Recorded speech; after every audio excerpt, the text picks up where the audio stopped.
takes important institutional changes to constrain government below the Laffer point. In other words, if the Laffer point in the long run, based upon my estimates, would be about 45% of GDP.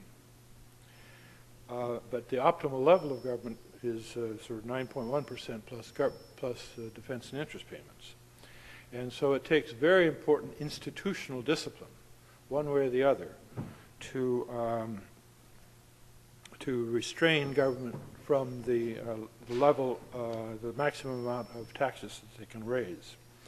Now that institutional discipline has to be more than mobility of labor and capital, because whatever is the mobility of labor and capital is reflected in the elasticities that I use.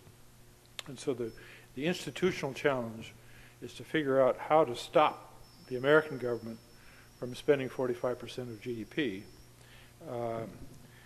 and get it down somewhat closer to the level of sort of 9% plus the level of government spending for defense and interest payments. The best, I think, conceptual response to that is by Jim Buchanan in an article in 1989. Those issues, I think, are still plaguing us. One thing we do know is that none of these transfer payments have any constitutional authority of any kind.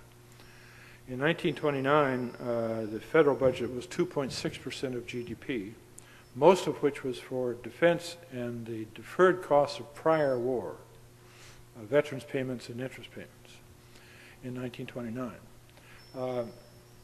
Right now, government spending is about 20% of GDP, and the difference is almost entirely a consequence of adding programs for which there is no explicit authority in the Constitution in Article 1, Section 8.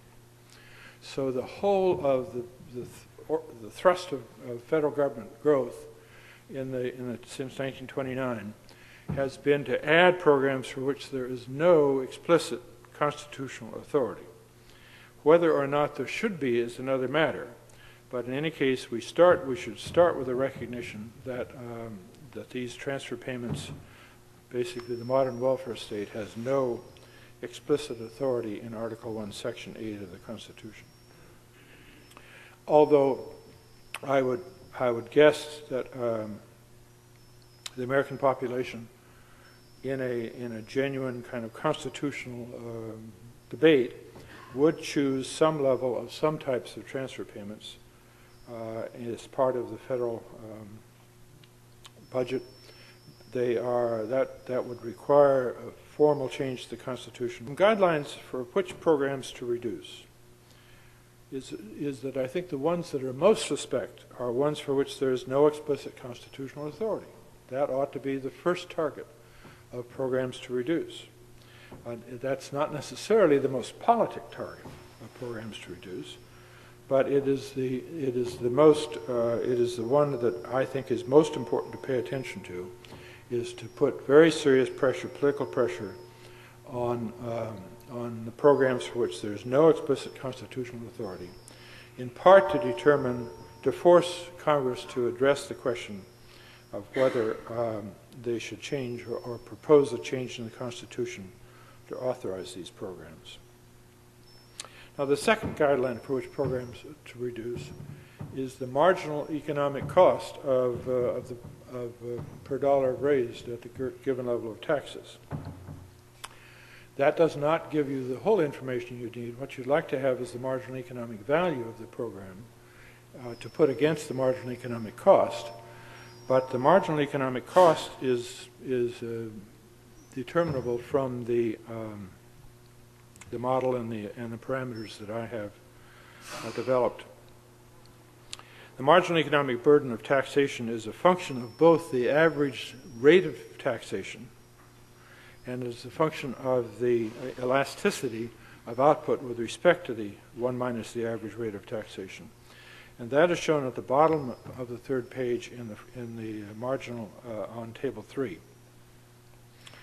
What you find is that at roughly current levels of taxation of R of 0.3, and the short-run elasticity, you find that the marginal economic burden of taxation in the United States is about $2.74 per dollar of program spending. Now, the question is how many programs and which programs you would support if the marginal cost is in the order of $2.74.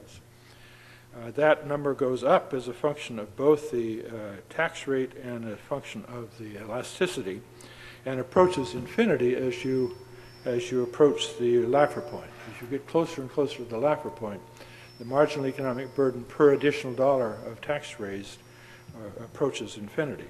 In the example in the table, for example, if the average tax rates in the United States were about 0.4, and you use my estimate of the long-term elasticity of output with respect to the tax rates, the marginal cost per additional dollar of taxes raised is about $11.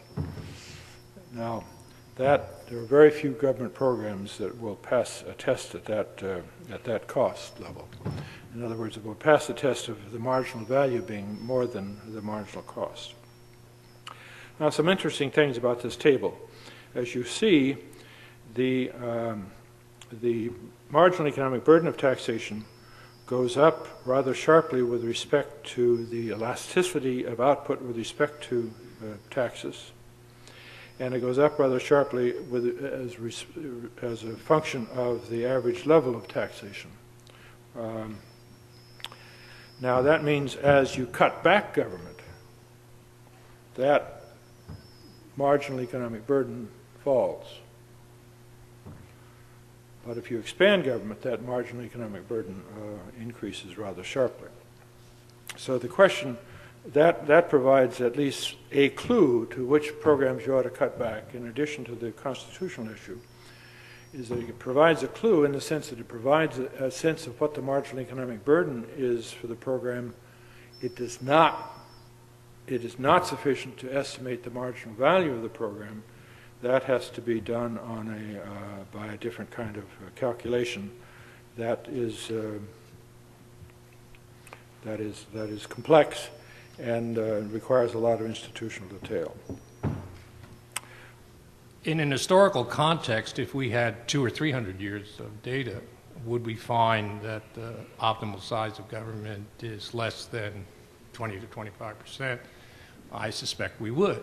Okay. The fact of the matter is that national income accounting as a formal exercise does not take place in the United States until the Full Employment Act of 1946. Okay?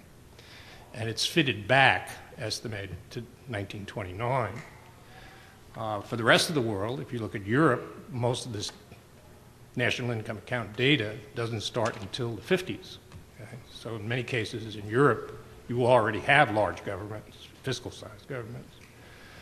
So you're looking at, data for Germany or whatever it may be starts in 1955. It's hard looking at the European. I've looked at some of the European data, and you do get estimates that are much higher, and you get peculiarities like rising tax levels and rising growth rates. So if you looked at Germany or France or a few other countries from, say, 1950 or 55 to about 1970, you would find pretty much the opposite result. But what you have is huge reconstruction, okay, from World War II. And if you look at the investment out of GDP as shares in that period, they're twice the level of what they were in the United States. So there's all kinds of special circumstances that one finds looking at this issue. And I think one has to be alert to these peculiarities in the data. The one conclusion that I think is fairly sound from the stuff that I've done and others have done is whatever that number is, if you believe that 20% or so is too large, that's fine by me. In fact, I always ask the question, why shouldn't it be zero? Is that the actual level of taxation is half again as large, at least, as the so-called growth maximizing rate.